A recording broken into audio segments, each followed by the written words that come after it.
our fancy intro. So my name is Lisa Gareau, and I am the founder of Candy Event Consulting. I started my company after many, many years of wearing many, many hats, like all of us, where I was in community development for a while. I was in speaking, in media and marketing. And in events has been part of my life forever. I posted on LinkedIn, I posted a great, well, I thought it was just this great discussion with a friend of mine, Rivers. And we were talking about my background in Little Lisa, like where did I start planning events and why was that important to me? And what I grew up in this family of connectors, I grew up knowing that there was more to advancing and pulling projects together than just getting something done and having a good time and going home and all celebrating that. It was really about what are the relationships we're building and how are those relationships leading us to greater and greater impact, not just in our immediate community, but in the world. And Jason, you work with people all over the world in the work that you do, and the impact is so enormous that you may only see sort of the beginning of that ripple effect in one event. So I'm always super intrigued and really excited about working with teams, in-house, do-it-yourself teams that are trying to pull together events, or in many cases, pulling together expert events, but there might be something that is a little bit off. And what I continue to hear in some of my client work, when I'm doing strategy sessions with some of the boards or committees that I work with, there are team dynamics that get in the way. And I am a firm believer that it is never just one team member going off the rails or having a bad attitude or whatever, is they think is going on, that is the problem.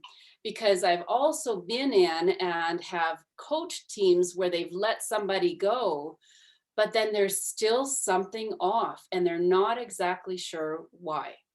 And so this idea of getting to a goal, I'm very motivated and driven towards the goals that I set, for sure. But I also am a self-proclaimed, I've admitted that I am a lone ranger in a lot of ways, because I'm able to move things forward quite quickly. I like to make decisions fast. I have a vision and usually a pretty clear, because of my background, a pretty clear idea of where I want to go. My challenge over the last 10 years has been bringing people along in the vision. And so probably like you guys, you're here because you want to make a change and you want to lead, whether that's a team lead, whether that's motivating a wider group. Like I've had conversations with it's called Candy Academy Action Team. It's our intern team. They were talking about this idea of wider vendors and how there's a shift in the dynamic right now with events. So you have to even keep your vendors motivated and some of your participants. Like there's such a mix right now that we're trying to figure out what do events mean in this new environment right now. The idea of motivation, and I think what we'll talk through today, and somebody was joking on, posted on one of my YouTube videos when I posted about Candy's Short Guide to Learning, and he wrote in there with a few expletives, you call this short guide to learning? It's an hour freaking long. And I'm thinking there's so much material we can cover, and an hour for me, I'm just kind of rapid firing, through it. So you'll see in the booklet, to whoever wrote that, I love you, and it's fine, and you don't have to watch the whole thing. Maybe fast forward to the good stuff, I don't know. But the funny thing is with this is that there's always going to be, or the great thing about it, there's always going to be another part of the conversation or something that you want to dig deeper into something specific. In your booklet is the email guides at CandyConsulting.ca. Reach out to me there if you want to talk about any of this deeper. So what you're going to find in your booklet is just an introduction page. And then we are also going to go through what I'm calling 3 steps to motivating your planning team. So let's start with the introduction here, where I want to talk a little bit about how do I keep my team motivated? And I want to assure you there is no there's no magic bullet. There's no, the idea of finding what motivates your team, it's not a mystery. It might be a mystery today, but the idea of actually having, you have so much resource and background and history and things that you can be finding clues to what motivates your team if we're willing to look. So sometimes we are so busy, and I'll speak to myself too, we're so busy moving towards the goal that we sometimes forget to look at our team. And so how I've divided my 3 points today is looking back, looking inside, and looking forward. So the idea of looking also to a definition of motivation. I love definitions. It's something I do all the time. I'm a word freak. And so for me, it's about really seeing, and this is just one particular definition that really stood out to me. I'm going to read that to you. Motivation is the process that initiates, guides, maintains goal-oriented behaviors. It is what causes you to act, whether it's to get a glass of water to reduce thirst or reading a book to gain knowledge. Motivation involves the biological, emotional, social, and cognitive forces that activate behavior. So as leaders, we are responsible to not only try to motivate our teams. I believe that we need to put ourselves in that position where we are looking at how are we motivated? How do we look at how we lead? And how is that trickling down and really affecting how our teams are being led and stepping up as leaders themselves? So looking back, this idea of your team has a history, and you may know your team well. They might be new team members, but what we're looking for when we're looking back, we're looking at what brings them joy and success. And when we reflect on the past, revive good moments, and look to energize their work, that is all stuff that already exists. So again, we're not necessarily trying to reinvent the wheel here. We're looking at our team members. We're saying, where have they consistently shown up in their life? Where is their purpose showing up in their life? And this does take some time and observation and some work and questioning, but I want to jump into that in our 3 points. The look inside is where you are. Each team member is an individual, but you also are an individual. What I say here is that you also want to be seen as unique. You want to be seen as vital on the team. And then how are you creating opportunities for your team to be seen? How are they going to start to do that for others on their team? That's where this gets super exciting, because everyone has leadership capabilities, and it's a matter of really having them look for you to look inside, but then also mirroring that to them where they can start looking inside themselves. We'll dive into that a little bit more. The last, number 3, will be looking forward. So a big part of a leader's role is to help build and communicate a clear vision on where the team needs to or wants to go. This forward-looking approach has to be in line with your look back and your look inside. And this is one, when I was writing this last sentence here, I'm like, ooh, that feels, I feel that, because that was me and my team a year ago. Where is my team joined at the hip with the bigger event or the project vision, or have they been left in the dust? And so we're going to talk about that, because that one, I feel that, because technology, and Jason, you know this, technology moves very, very quickly, and leaders, visionaries move very, very quickly. And this idea of needing to pivot and change, and sometimes we have literally left our team in the dust, hopefully not for a very long time, but if we recognize that and use that energy to look forward, that's where we're actually going to be moving in the right direction. All right, so you can lead a team that is motivated. So let's get started. Any questions, any comments to that? Awesome. Some of you got to pop out. So make sure that you connect with me after, and we'll go through the points one-on-one. Excellent. So the very first one that we wanted to talk about was looking back. So our first is reflect. So in reflecting, who are your team members? What do they enjoy? What was important to them? So this idea of reflecting is really like we've been talking about. It's about really taking the time yourself. My mom was just a master at this, where she had a journal and she would write people's names and what they loved. And it was all, by the phone at the time. We didn't really have computers and things in our house, but where she would reflect on conversations. She's like, oh my gosh, her mom is ill. Oh boy, they're really interested in this part of what we're trying to accomplish here. Or she would have I would just see random notes in her journal about somebody's life and what mattered to them. And she was just brilliant at being able to tie that back to what they were trying to accomplish together. A lot of committees, a lot of community movement there. Any comments on reflection on your team?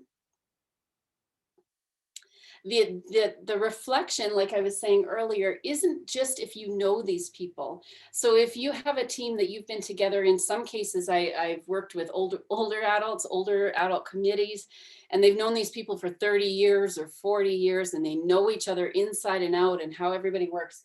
I still believe that this applies, because we have to be looking back at what do they enjoy, what's important to them, and that changes over time. I turned 50 last year, and probably what's important to me now looks a little different than what it did when I was 20 or 30 or 40, or through all our lives. Those things change. So look at your team, allow them to allow yourself to reflect on who they are, how they're showing up. And then the second one, when we're looking back, is to revive. Let me spell that right. So revive. So in a good relationship, if you're married or you're in a great relationship with somebody, the idea of getting to a point in that relationship where you feel a little stagnant, where you're kind of just, it is what it is, right? And you're going through the motions. This idea of reviving is exactly that, because in your relationship with each team member, what energetic elements can be revived? So as we're talking through, and that doesn't happen in a vacuum, that happens in conversation. And so when we're reflecting back, what are our team members, whether we know them well or not, we can do all sorts of great questioning and research around reflecting on who they are, how they're showing up. But this idea of reviving that person, I work with planners, not just young planners, but I work with planners that sometimes have been disillusioned. Maybe they haven't come into their full potential. So this idea of looking back, reviving what energetic elements are going to matter to them, and allowing those things to now feed into their teamwork. That's where they start the light. You can literally sometimes see the light bulb go off, and it's like, holy smokes. That's where the energy and the spark is. And so this reviving is, as a leader, it's so important for us to learn how to almost bring them back to themselves, and that they are enough today. Yes, there's all sorts of skills we can learn and things that we can add to the pot, but this idea of reviving those energetic elements is so important. Number 3 is to re-energize. So re-energizing is a little similar to reviving, but this idea of now you're getting specific. So when you talk about energy, and if I've got so many plugs, this is my home office, but so many plugs here, and this idea of actually plugging it in, that there's a re-plugging into who you are and how you're showing up, and really encouraging them to take that step. So there are many team members you might be working with that may have been, especially in Calgary or Alberta, or if you're in a area where people have lost their jobs, they've been laid off, maybe there's been a shift in the team and now they've got a different part of a portfolio that they're working on.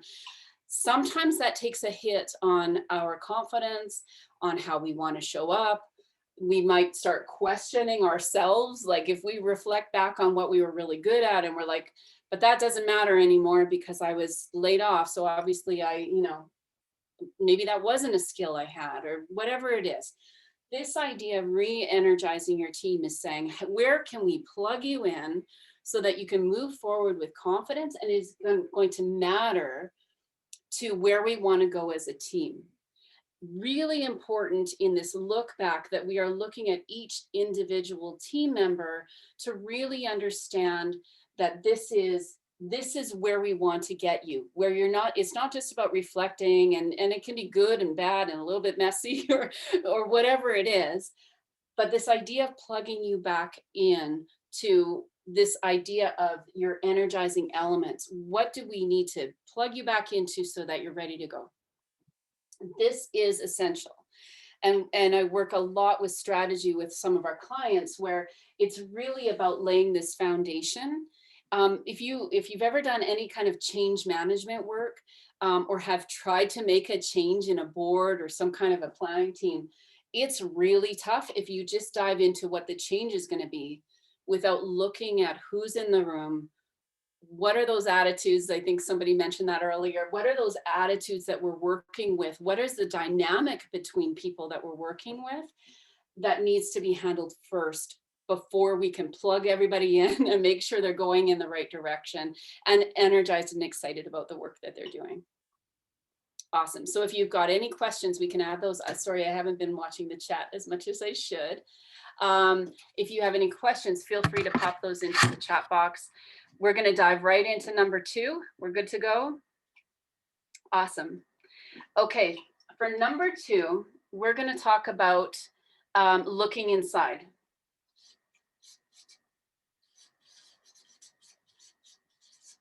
So identity. This is a really big word, and I was tempted to go into all sorts of description of what the word identity means. But this one is basically, who are they? How do they think about themselves? How do they perceive themselves? What is their identity in the world? So this is partially with your team, but this is really about how are they showing up for themselves and for others? What is their identity? This can be a fantastic conversation over coffee, or if you've got some time and one of the team members shows up a little bit early, or you're hanging out or whatever, like in the times when we used to go for coffee. Sorry, we are in different times. But this idea of really having some time to just ask, how do you see yourself? I've got this great book on first impressions. And sometimes we think we've got this impression that people have of us. But really, if you start having that dialogue, people will say, I didn't know you were that, or I didn't know you cared about that, or I didn't know you were showing up like that for your family or for your team in the past. But this identity is something we create over time. And again, this is not about being in your 20s and trying to find your identity alone. We should be doing this in all of our life. And throughout our life, this identity, again, morphs and shifts and changes as we start to learn more about ourselves. So learning about our teams, who are they? How do they think about themselves? And how do they show up? Perfect questions for you to be asking your team. Number 2 on the second section is importance.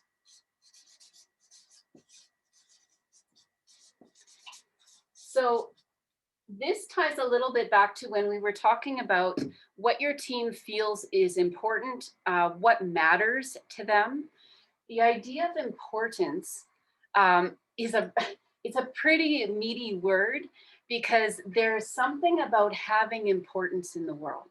It's a little different than being seen. This is where they couldn't do without you. This is where what I do is valuable. This is where I actually am giving a bunch of books away. One of them is Seth Godin's Linchpin. If you haven't read it, it's a really great read.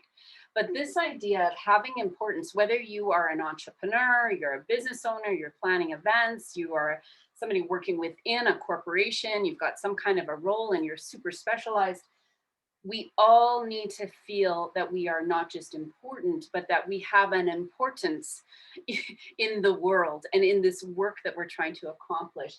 And especially in the team environment, that we are finding importance to be there. So when we talk about motivating your team, if somebody doesn't feel like there's any importance for them to show up, like a lot of us running workshops online, like this virtual workshop, if somebody says, and someone said that right at the beginning of this workshop, they're like, oh, I thought I'd be one of 100 people. And I would just pop in and sort of say hi or just listen in.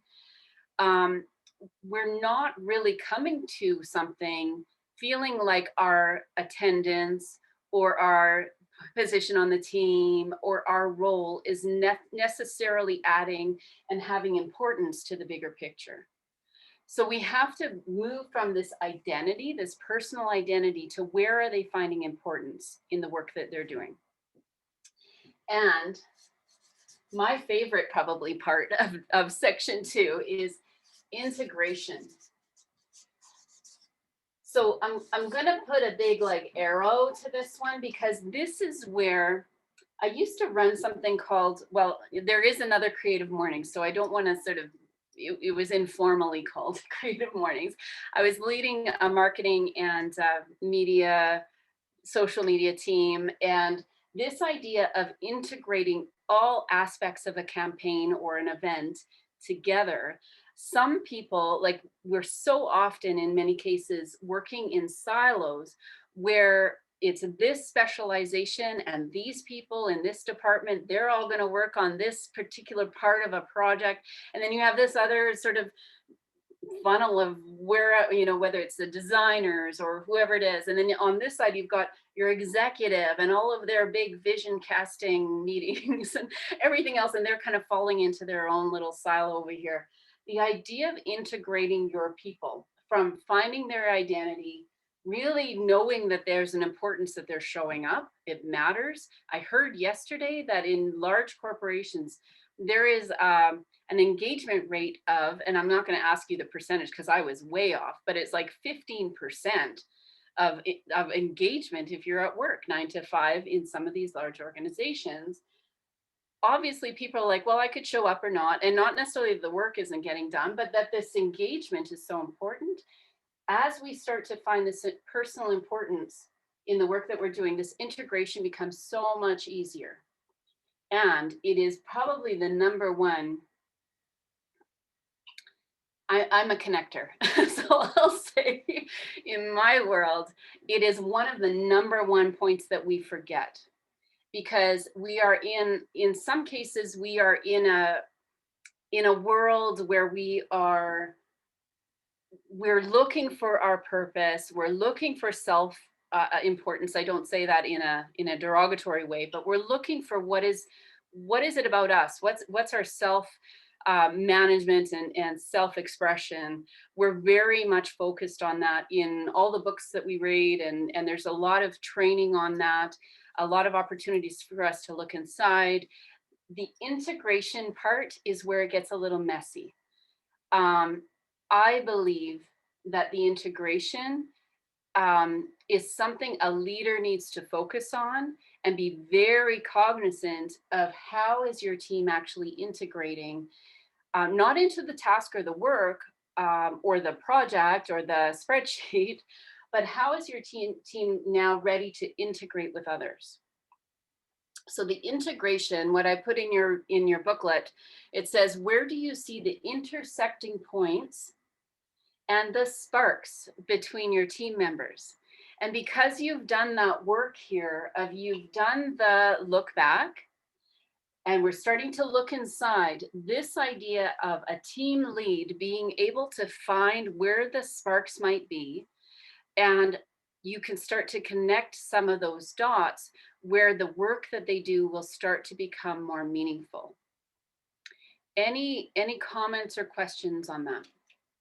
Or does that make sense? You can just give me a thumbs up if that makes sense. If you're driving, please don't give any indicators. That's totally cool. Okay. So once we've set someone in motion, that we kind of feel like, well, now they're in motion, right? Yep. Like, which we'll talk about sort of in section 3. But this idea of setting them free, it's not a one and done. And I think sometimes we forget, when you're talking about that engagement to the goal, you are committed. And I always kind of relate back to a good relationship, where if you had never had a phone call again from your boyfriend after, you had a great, first couple of dates, and then you just never heard from them again, even though it was amazing and there was no evidence to prove that that he doesn't like you anymore, if you're not having this consistent sort of rhythm of engagement and shift Mhm. and change and you're learning and sharing, if you don't have that, you're sent Mhm. about your day and you say you don't have time to talk to me, and and then 2 weeks later you happen to show up. So this idea of your importance as leaders, it's so important for us, and that's why I say my mom was so brilliant at this, where, and I had another friend, where you kind of plot in where do you need to do a check-in, and I'm not talking about a performance review, Mhm. the scope of what we're talking about here, but it Mhm. is just this rhythm of relationship, and engagement has become a buzzword, and I think we don't think about what does it actually mean to be Mhm. in that engagement. And I always believe that leaders are mirroring how things can happen between your team members. Mhm. So the more we do that, the more your team is going to step up, and they're going to check in on each other, and they're going to ask the right questions, and they're going to pull each other forward in Mhm. about in change and challenge. We have to, unless we want to get out of the game completely, that's a different conversation. But if we Mhm. want to keep going towards this goal, this idea of really, like you say, engaging people to keep stepping forward, keep waking Mhm. up, keep on the Keep showing up. task, reflecting, reviving, re-energizing. You might have to keep Mhm. doing this.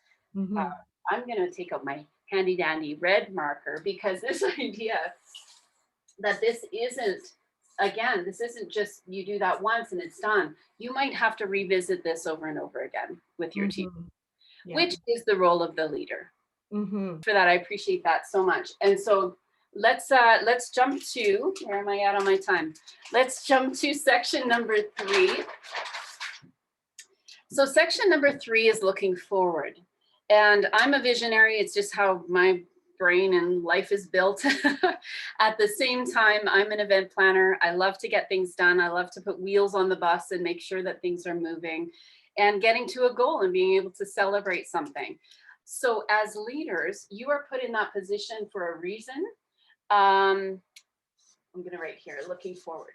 You're put in that position for a reason, or you claim that position as an entrepreneur, or you are somehow integrated in a team and people see that leadership component, or your characteristics and how you show up, that you could lead a team and you can bring people towards a wider goal. This looking forward, again, it's not just for the team lead, it's not just for the person that is now the boss or whoever that might be. This looking forward is something that we can be building into our team to start to beyond think beyond the task, think beyond today, think beyond even the goals that we set along the way towards some larger vision. Think beyond that, because anybody, when we talk about motivation and this idea, getting back to my little definition here that I pulled, it's a process that initiates and guides and maintains goal-oriented behaviors. So it's not so much about all the little tasks, but this process that we can create that will help us to look forward and help your team to actually put themselves in that position where they're pulling themselves forward and motivating themselves. You see that on a lot of job descriptions, right? Or the postings where it's like self-motivated or individually driven, or you've seen sort of some of those. Well, what does that actually mean? And then they say, and an active team member and somebody that's willing to lead people. And so it's this balance of who are we, how are we showing up, what's our identity, what is our personal importance that we're bringing to the table, how are we integrating with others. But this idea of being self-motivated, looking forward, being that visionary, we need to learn how to inject that forward-looking, um, the visionary component of what it means to stay motivated, into our teamwork. And we need to do, whether it's a training, whether it's some kind of a team discussion around what will keep you motivated. Talking to a friend just this last week, and we were talking about your future self. And if any of you have heard You know, when you talk about your financial future, and we were talking about how some people will use the aging app and age you, like I'd love to be aged 50 years because I'll be, I probably am not going to care about my bank account when I'm 100. But this idea of aging yourself and putting that picture up in your kitchen or putting that picture up where, you know, maybe in your wallet when you're going to spend that extra $100 or whatever, that you need to think about your future self in making today's decisions.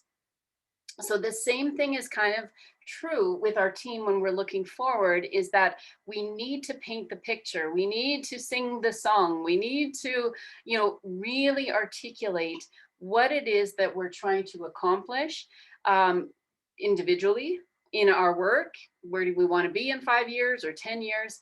And then with the work that we're doing as a team, how are we looking forward? So there's three sections that I just talked, or sorry, 3 points that I've got under section 3 here in your booklet. Number 1 is dreaming.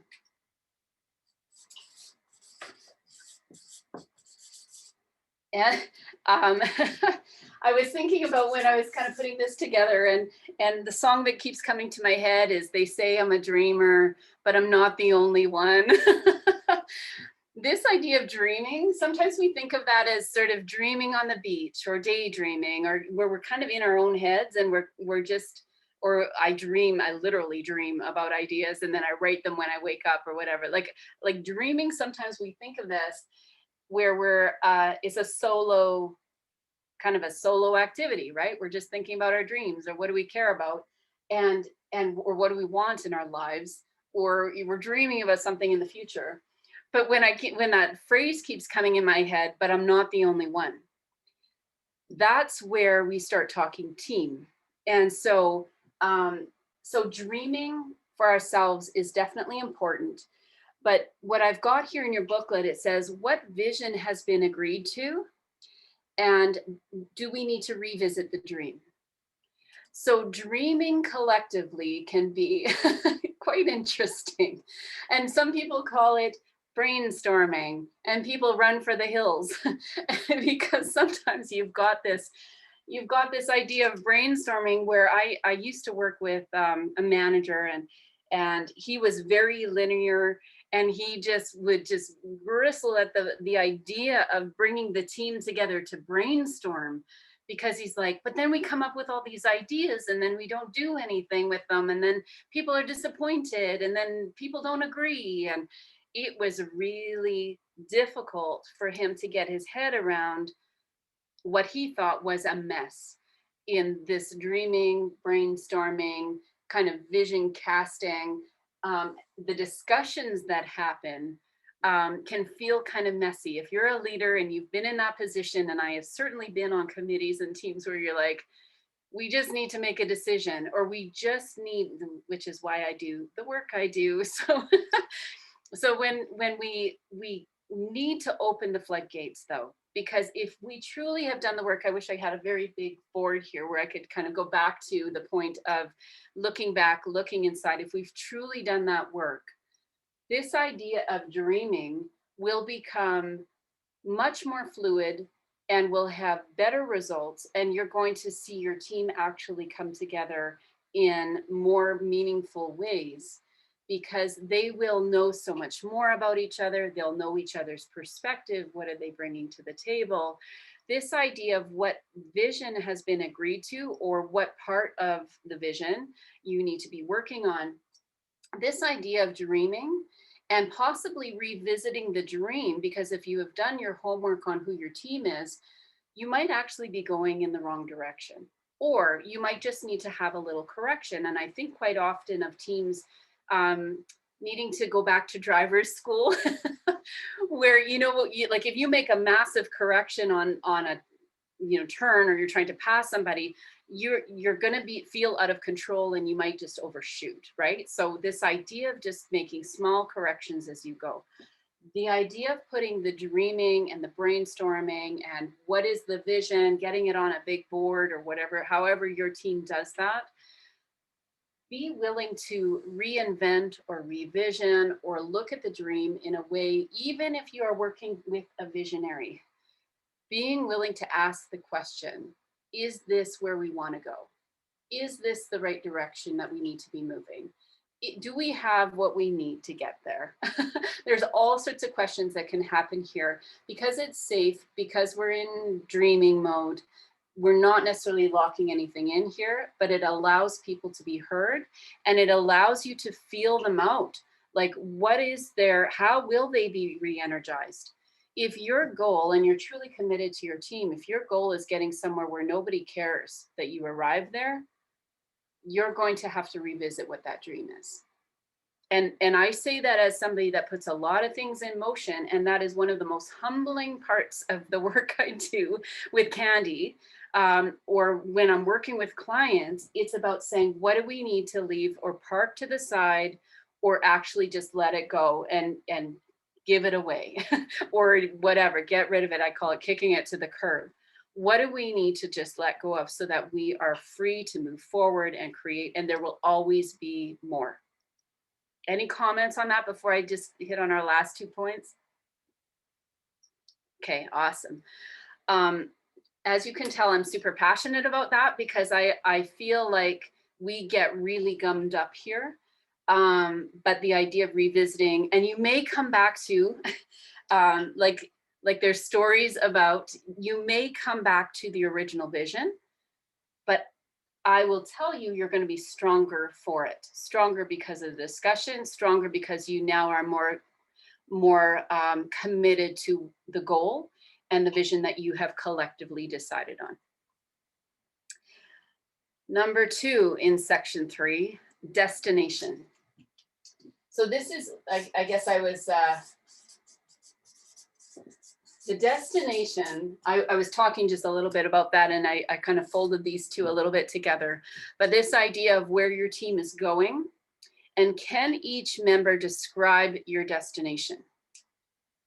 So anytime you're storytelling, I used to actually in university, I took a course on storytelling and literature in different cultures. And it is fascinating to me when somebody describes a situation, then somebody else comes to the table and describes exactly the same situation in a completely different way. Someone else comes to the table or whatever pops in and they're like, oh my gosh, I can't believe that happened. And you're like, did that really happen? Oh, you're right, that totally happened. Because everybody's perspective, what they're bringing to the table, who they are, what they're resonating with, something they needed to learn, whatever it is, your team is going to come to describing your vision, your destination in a different way. This is a really important one because you don't want to try to now get everybody filtered into necessarily one way of saying something. You need to have a cohesive goal. There has to be a date on an event. There has to be, a launch date on the campaign, whatever it is. But this destination and how people describe it, there needs to be the nugget, like my dad used to say, the nugget of something that you can hang on to. This is the golden nugget of what you're trying to accomplish. But around that, to give your team the freedom to describe this vision and the destination in a way that is going to totally inspire them, totally motivate them, because for some reason, it's different for everybody, and you may not understand why that's motivating to that particular person. But if they are describing your destination in a certain way, it will give you all sorts of clues to what matters to them. How do they show up? Why are they actually part of this committee? Or why are they really getting up every day and continuing to do the work? And when we're talking about motivating a team, giving them, number one, sort of this clear vision, and that's something certainly that is really important. In some workshops I call it the pearl. Like, what are you going to hang on to and value and make sure that it's showing up in everything you do? So what is this destination? But around this, how there's so many colorful ways that your team can tie into this and say, I'm for that. And I'm not just talking about the roles, because on a team, you'll have somebody that's really great at the money and they're always looking at the money and the budget. It's amazing. There might be somebody that's really good at your spreadsheets here. there might be somebody here that loves the visual aspects, right? So there's something about, they want to create something about the visual, and they can see it in their mind, the impact on the community if we got this event and we raised the money and we did the thing, whatever it is that thing is for you. But they're going to be talking to people about it and to themselves about it, on why am I involved? Why does this matter? And even if for some reason they are hired into a role that might not be a great fit for them, they need to understand how the work they're doing is somehow leading into this golden nugget that we are trying to accomplish. And sometimes, I said this on one of my videos, sometimes the money is the motivator. But even if they're saying, I'm here because I need a job, a lot of you might be in that position where you are taking on a position because you need the work. You got to pay for your bills and feed your children. There still is a place for this, because if we are truly leading teams that will be motivated and ready to go, really understanding this clear vision, but allowing them that flexibility around it to say, why do you keep showing up? Where are we going? Why do you keep showing up? And allowing each team member to describe their way to this destination that will not only keep them motivated on the team, keep the team really energized, knowing more about them, who they are, what are their skills and abilities. But this also, and that's a whole other workshop, but this also will feed into how is your team becoming advocates for this event, for this work, for this movement you're creating, for whatever it is you're trying to accomplish. You want your team out there being your advocates. You want them talking about what this is and their part in it in a way that will energize others, either to be part of it, join the team, give money. Maybe you want to get some new employees. They're going to talk about your workplace as being a fantastic place to work, not just because you are you and you're an amazing leader, probably, but because they feel like they're vital. They are finding importance there. They've had an input in this dreaming, in how can we frame this? Yes, there's a destination and there's a framework, but how can we now work together in a way that matters to me, matters to you, everyone on the team. Last point before I get on another soapbox. Oh gosh, and we're right there. Okay, one sec. And I don't want to lose my power. Speaking of plugging in, I need to plug in my laptop. Okay, so the last point here is delegation.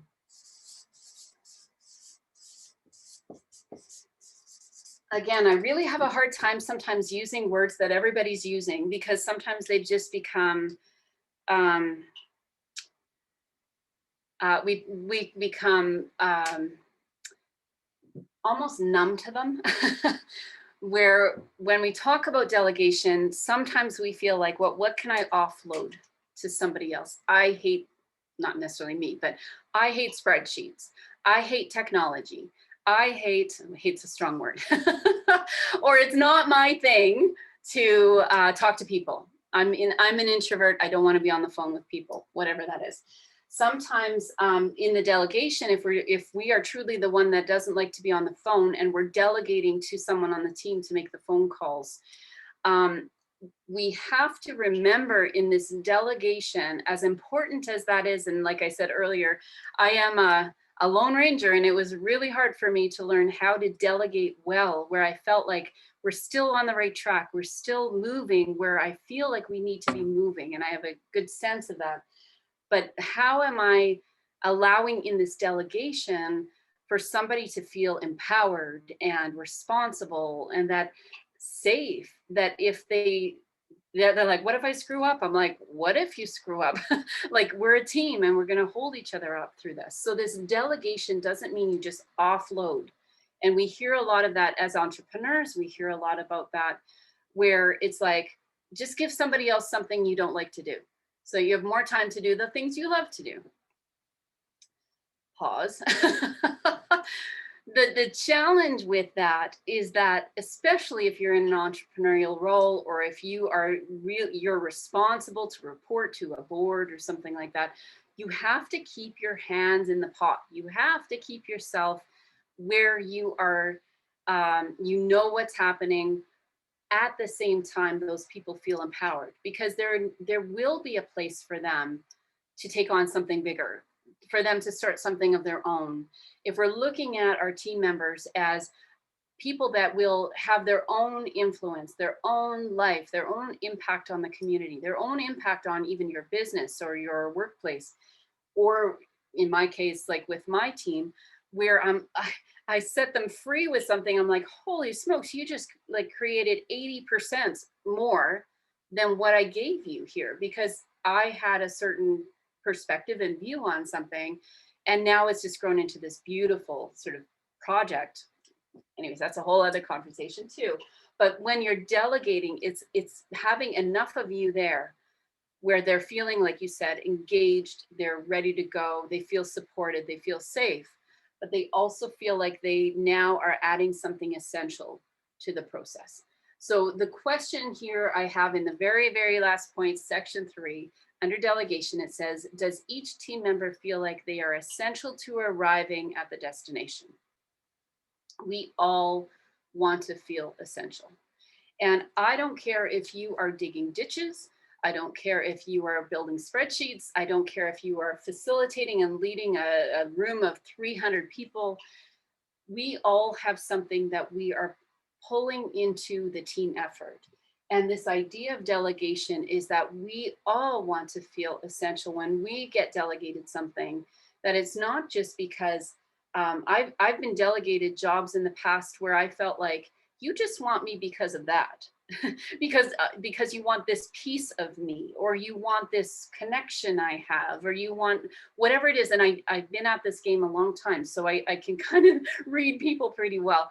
But this idea of, I want to feel essential in the way that I want to show up, in the way I'm built, where we are going to arrive at that destination. And the celebration isn't just about that event went really well, or that workshop was a hit, or we got so many people in that campaign, or we got that job done that, you know, in half the time, or whatever it is. Getting to that destination needs to be meaningful to every single person on your team. And again, it takes all 3 of these sections, all of this pre-work, for them to feel motivated towards the goal. So I recognize that we are now at time. I could, again, talk about this all day long. Any last comments? Anyone want to just chime in anything before we kind of sign off for today?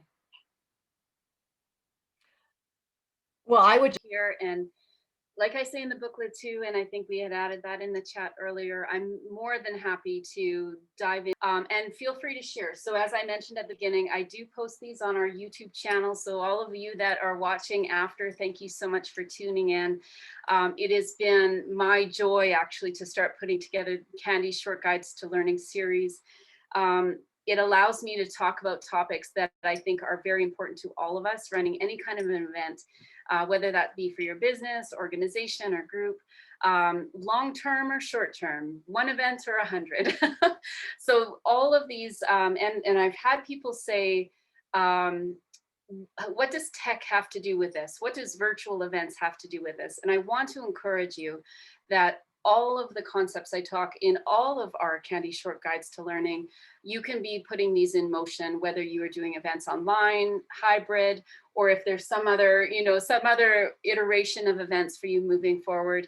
All of these matter anyway. So I want to make sure that you guys get the link to the replay. You can find that at CandyConsulting.ca/guides. And hopefully we will see you next month when we have our next Short Guides to Learning. We'll see you again.